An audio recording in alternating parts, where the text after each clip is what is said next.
Some interesting news came out. You know, Oscar De La Hoya is about to fight again, along with some of the other old timers. Unlike everybody else, though, Oscar actually looks good. Yes, he really does. I was very, very impressed. He looks better than he looked against training for the Manny Pacquiao fight and whatnot years ago. And one of the things that he talked about as far as getting the six-pack back and getting into shape and whatnot was how he didn't want to throw his life away, and how he almost immediately after he lost to Manny Pacquiao and he retired, almost immediately he regretted retiring, which was interesting because he gave you a liver shot. He did. Dude, what's up? That almost took you down. Just because. It looked like you wanted to get me. I was like, what? I just saw you a few minutes ago, man. Now you upset. One time we were hanging with Oscar and he just punched T in the liver and almost broke him down. Nice, quick one. Like, professional. Whoa. Very professional. Short. He kept, they looked at me. You're like, yeah. I still got it. You still got it, dude. So Oscar came out and shared something deeply personal and said that he was basically raped when he was 13 years old by a 35-year-old woman that was a part of a boxing tournament that he was at in Hawaii. And you know what's interesting about that is that most people don't ever really think about women being predators as well. Yes. And preying on a little boy is really sick. It is. And especially, like so many times that we've seen, what that does to people. Yes, the rewiring of that person. While that person is trying to get their wiring together in its development stages. Yes. It's very, very unfortunate to hear about that. You know, but and he spoke about what that did to him and how that led him to repress that. Yes. And how even though through all the success and everything, he was always searching for himself and he always was questioning himself. Mm-hmm. And this is where you've seen him get into a lot of different situations that are sticky. A lot of trouble with the fishnet pantyhose, with the drug and alcohol addictions, with a lot of different controversy, and you come to find that this is the source. Yeah, you come to find that they suppress that, you compartmentalize it, and then you act like it's going to go away without getting any help or treatment, and then it blows up in your face eventually. And that's what happened to him. You know, but he's still, he's trying to change his life around. He's trying to get purpose in his life, and you can see that. And it's key. It's really key. And I hope that this fight works out well for him, however long this comeback lasts. Either way, it's going to work because it's something that he wants to do. You can see he wants it. He's committed. Yeah. And he is one of the greatest boxers of all time. Sleep if you need to. Oscar De La Hoya didn't duck nobody. I wasn't a big Oscar De La Hoya fan as a boxer at all. I hated the Golden Boy image and all of that. But Oscar De La Hoya was nice. He was the real deal. Yeah. You had a fight on your hands when he was coming to fight. And the way that he ended up going out was really unfortunate because, as all boxers do, he overstayed his welcome. And but he lost a lot of the crowd, especially the Latin crowds, when he beat Julio Cesar Chavez like that. It was like, nah, dude, you can't do that. Torch. But Chavez shouldn't have fought him. I didn't make you sign that contract, dude. You get some smoke now. I'm going to give you all the smoke. You get all the smoke. You get all the smoke. And he gave it to him, too. He did. He didn't let up. Oh, man. That was ugly. But he's not supposed to. He's not. He's a young bull. Yes. You got in the ring with the bull, and now he's going to give you the horns. Now he's giving you the horns. Which, speaking of which, back to Manny Pacquiao. I hope the senator retires. But he's acting like he's not. I hope he becomes the president of the Philippines because it seems as though he always has come across as a great person, like he's interested in helping people. A solid individual. He looked really bad in the fight, after the fight, before the fight. Yes. Ugas is not a young bull. Ugas is the 34, and he's a Cuban 34, so who knows if he's actually 34? Yes. And not only that, I mean, Ugas is a good fighter, but I wouldn't consider him a great fighter. He's not an A fighter. Not in my opinion. He's too easy to hit. Yes. And thank the Lord on high that Errol Spence Jr., that they found this problem in his eye, because he might have actually killed Manny Pacquiao. He might have given him permanent damage. Some disabilities, you know, because I don't think that he could have recovered from that beating that he would have got from that. If Ugas was able to find him like that, Manny's making every excuse in the book saying, his legs weren't there and blah, blah, blah, blah, blah, blah. They weren't excuses, really. It's just, this is age. Those are excuses. When you make up something because of your performance, it's an excuse. And he's making up excuses, and this is not acceptable because Ugas was the better fighter and probably is the better fighter right now. Yeah. Manny has done his thing. Nobody should be mad at him. Nobody should be greatest of all time. I mean, but you went out there too many times, and Ugas opened up a can of, you know what it is, of the whoop. Whoop ass. Hey, dude, close that back up. No, wait. Don't open it right here. Sorry, dude. Sorry. Opened it up on Manny, but I just couldn't stop myself. Yeah, and it's the truth. But thank God that he didn't fight a more dangerous fighter. And good for Ugas. I'm not taking anything away from Ugas. No. Ugas did what he was supposed to do. He He got paid. And guess what? Now he's lined up to make some really big money fighting whoever it is that he's going to fight next with his All belt. that we made here. Yep. You know, yep. Because you called it. Yeah, I don't believe that an older fighter like that has the. He used to have the capabilities of beating a Ugas, but he doesn't have it anymore. He could have figured out a game plan, maybe to get inside or something. But Ugas wasn't like a moving target or anything like that. He was standing right in front of him, popping the jab. And this is what Manny said. I heard him say the thing that he said that was heartbreaking, but was also felt like an admission. Was he said, Ugas should have been my easiest opponent that I've ever had in the ring. He said, because he only had one style. Yes. He said, and I was not able to change and combat that one style. But now he's hinting towards he might want a rematch. And I think Ugas might put him to sleep the next time. All right, the only other chance that he has is that since if he does get a rematch, it won't be 2 years out of the ring like it was with Thurman. But neither for Ugas. Ugas be ready. I agree. You know, and Ugas' biceps should be back together. Yeah. I mean, come on, man. This is where the sanctioning bodies have a problem, and what Robbie was talking about is because they're going to let these guys fight because it's entertainment. It's entertainment, but it's it's about dangerous. The money. Yeah. At that level, it's dangerous. At that level and at his age and at his performance level right now, it's not acceptable to watch him go out there and fight these younger guys. Well, not even that much younger, but he's been through wars. The dude's been knocked out, 3 times or something like that? Manny? Yeah. Yeah, and in like complete knockout fashion, like over. Like my pillow knockout. Yeah. You know what Mike I'm saying? Lindell? What don't you understand? The machines were rigged. They were. I have the evidence. The machines were completely rigged. It's gonna come out on July 39th.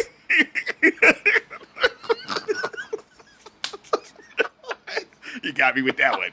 Got me a little Lindell action. I couldn't even get no comeback. That guy is a real nut. Yeah. Anyways. Yeah, he got put to sleep several times. He did his thing, though. He's been doing wars. Marquez, like I said, he's been... I mean, come on, man. Morales, he's fought all kind of cats. He's done his fought thing. giants. Yeah. Fought guys. When he fought Margarito, he looked like... It looked like... kid. Yeah. It looked like Logan Paul and Floyd Mayweather. Clottey, Cotto, you name it. But name it. Now it's over, man. Mosley. Yeah, it's over. And it's fine because you have a great career. Even when but this is where you have to go out. It seems like the fighters aren't happy until they get beat to a pulp and they have to get dragged out the ring. I believe that's a product of the CTE. Maybe so. I really think that's clinically a product of the CTE. Like, you have to continue. It tells you to keep going. And that's a product of getting your head banged around. I don't think that's what's doing it. I think what's doing it is that the crowd cheering him on and telling. You should see everybody that, even when they signed Ugas up to fight him, he was still the favorite. He looked terrible. He looked terrible when he was training for Errol. He looked terrible training for Ugas. He just looked terrible. And it's not even a knock on him. It's just that his time has passed. And maybe he's got a trick that we just don't know about. Yeah, that's all it is too. Wait, what do you mean? That he's going to come back and turn into a different person. Yeah, that you're insinuating the needle or something. No. Okay. I just wanted to clear that up. But for me, speaking of which, 2 young studs that just signed up to fight, Jamel Herring and Shakur Stevenson, are going to fight in Atlanta in October. Now, that's going to be a great fight. I'm very excited about that. Herring is legit. I know. I still think Shakur needs a little bit more seasoning. That's why I think it's going to be a great fight, because this is going to be the tester fight. The problem with Shakur is he gets in there and totally dominates and has to carry guys to get rounds. Right. He's not going to have to carry Herring. No. That's not what's going to happen. And this is where I'm talking about the seasoning kicks in, because he might not be prepared to fight that. You don't know until you do it, though. That's how you get up your game. That's how you up your game. I'm very excited for that fight. I just read that Claressa Shields just signed on for a massive fight against Savannah Marshall, which I do believe is going to be one of the bigger fights in women's boxing history as well. And she got a treat named after her. That's the one I saw. Which is awesome, right? Congrats, Chomp. Yep. Yeah, she did that. That was just great. And she wants to come on the Ozone.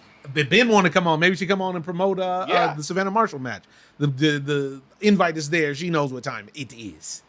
What else do we got going in the world of boxing? Unfortunately, Big Charlo ran out on a bill because it sounds like he just got frustrated. Yeah, people playing games with his card. People play games with his card. Yeah. He walked out, and in classic Texas fashion, they're ready to throw him in the gulag. Yeah, I mean, we need to wait for the details to come out. Yeah, I anticipate that's going to go away. Yeah, because from the information that I read, they were playing around with his card. He got upset, and I've had some of those circumstances happen myself. Like, hey man, don't disappear with my card. But I don't know the details. But it sounds like that they're trying to get him for felony robbery though, which is and the threats because he said he was going to tear the place up. What can you do? He's a fighter. Come on, man. Come on, Big Charlo. So we'll see what happens there. But moving on, ladies and gentlemen, it's almost time for October baseball. But to get there, you got to get through September. And the Dodgers are back in first place after a sweep of the Braves. I have to be honest. I didn't expect the Dodgers to get back to first place this quickly, given the gap that they had to make up. Yeah, they were down 8.5 games. Don't be mad because the Padres ain't making no noise. 8.5 games ain't like no crazy stretch out of 162 games. Okay, Chomp. So you can be mad at the Dodgers if you want to, but they're in first place, and the Giants look like they're falling apart. The Giants are falling apart. They're playing against Milwaukee, but the Dodgers didn't look that good, even beating the Braves. Well, I don't understand. They got the dub. What do they need to look like? Well, what do they need to look like for you? They need to look like a team that could actually beat a complete solid team. So do you think that they can beat every team in the National League? When they're healthy? Yes. Because Mookie Betts came back, and Mookie Betts looked like Mookie Betts. Yeah, but he's come back. Your bullpen is not up to code. I don't know about that. What don't you know about? They give it up all the time. They give up the booty. I don't know if they give up the booty. Ahoy! I got you. You right there. Ping! Turnaround jumper. Ping! Yeah, so yes, I don't know about that because Kenley's got almost 30 saves. He's blown him 4 or 5, but who hasn't? What's a couple blown saves amongst friends? You know, Kenley still goes out there. Some days he looks like the old Kenley, and some days he looks like an old Kenley. But for me, he's my fantasy closer. He's been getting it done. I think the Dodgers, when their starting rotation's in flux.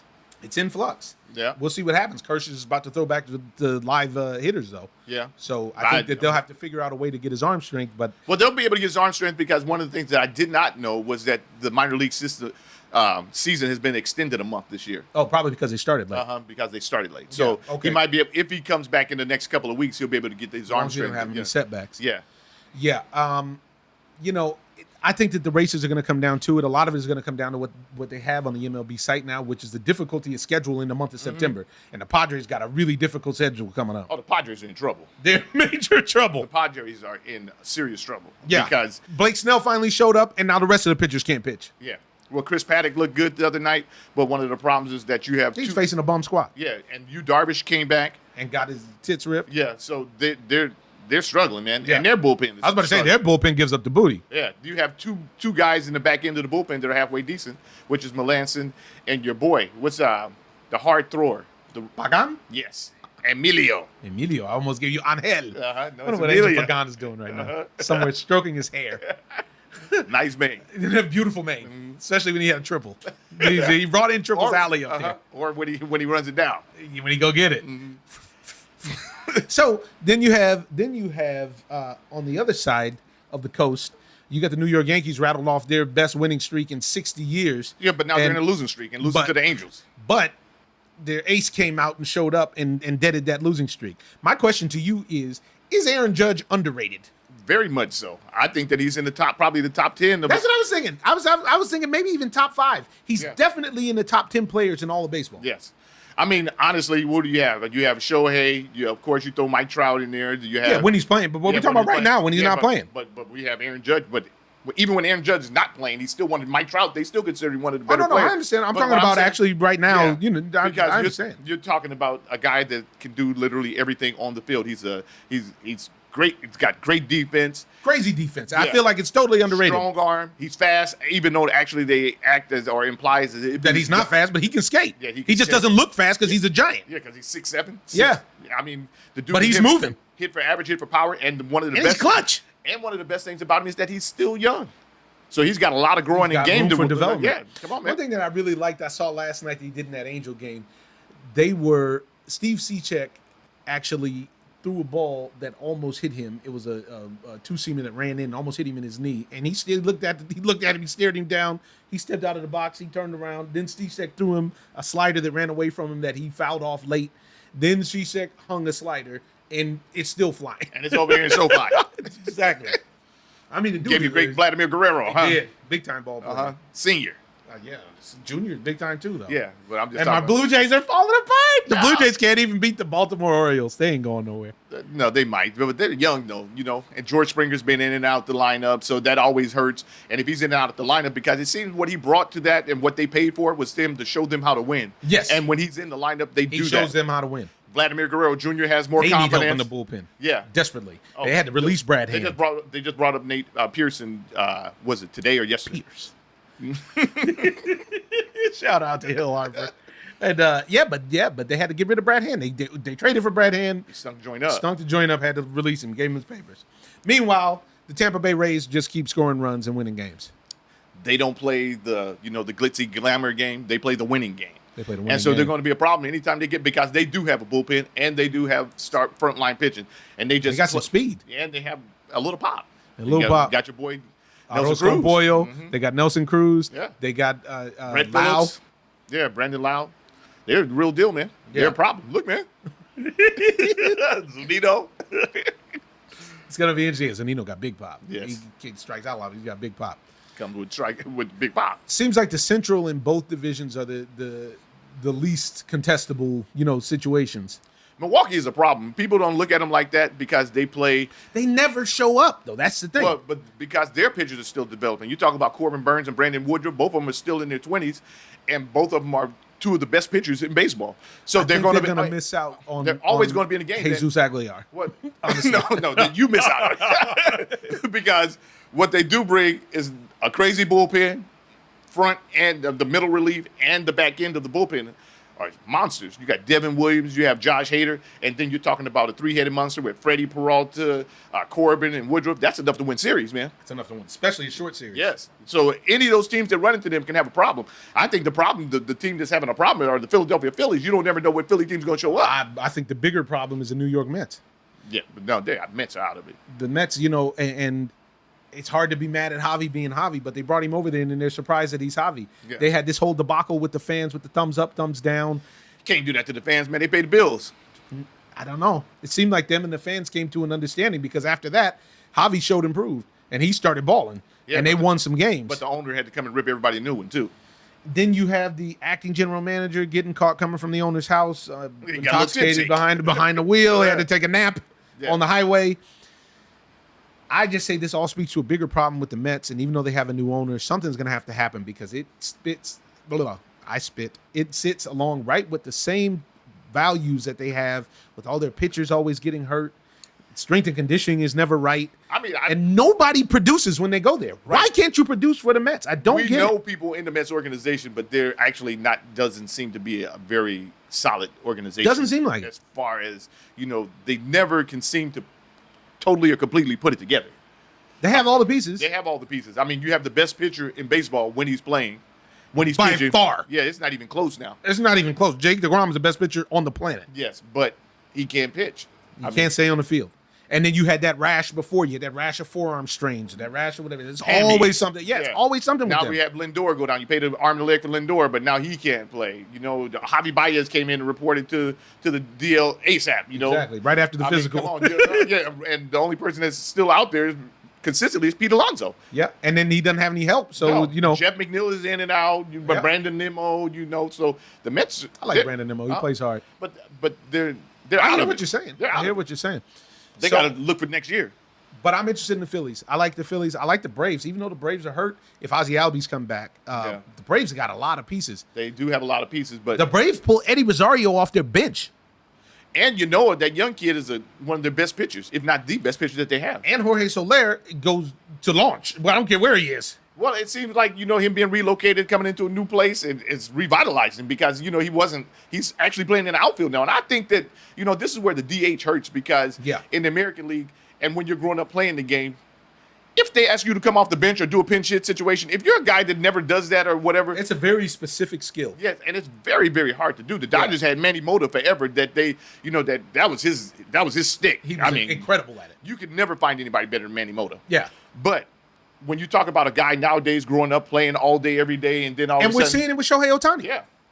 when he gets to play the game, when he's pitching and everything, you don't know what you might see because the guy You're going to see wants something play spectacular. The, game. The guy just stole home the other day. Yeah. He's got 20 stolen sacks. He's technically 20-20, which nowadays is the new 40-40 with the slide step. Mm-hmm. I mean, the guy, you can't say enough about him. His numbers are through the roof. Numbers are insane. And they said he was on the place, to hit how many? 57, 58 bombs? Something crazy. Just keep him in the lineup. He's going deep. Yeah. If you can keep him healthy. I understand about them resting him every now and then. I do too. And I think Joe Madden has a better understanding than Mike Socha did about how to use him. I think that the Angels actually probably deceived him on signing with them. I think so too. Because I think that they told him they were going to let him play both ways. And when he got there, they're like, "Oh no, we didn't mean both ways. We just meant some days." There was a bad connection. And international calls, dude. They're letting the dude pitch every 7 or 8 days, and he's a pitcher, Yeah. And actually everybody can see he's one of the best pitchers in baseball. Yeah. And he's actually consistent. best hitters in baseball, one of the best base runners in baseball. And one of the things that they have to get out of is thinking that he can't play in the field because he actually can play in the field as well. I agree. Yeah, what an action-packed episode of The Ozone. We're going to have more for you straight off the Zoom for an espresso shot because it's time for college football. And we got some picks and tips for you for the next weekend that's coming up for college football. Also need to talk about the NFL, Jameis Winston, Cam Newton. It's a lot to cover, but we're going to wrap this episode of The Ozone up. We're going to wrap you up with a quote. And the quote is, strong people stand up for themselves, but stronger people stand up for others. We're all in this thing together, ladies and gentlemen, and this melting pot is getting real stewy nowadays. Please take care of each other. Take care of yourselves. I'm your host, Omar Miller, and this is The Ozone. Ozone.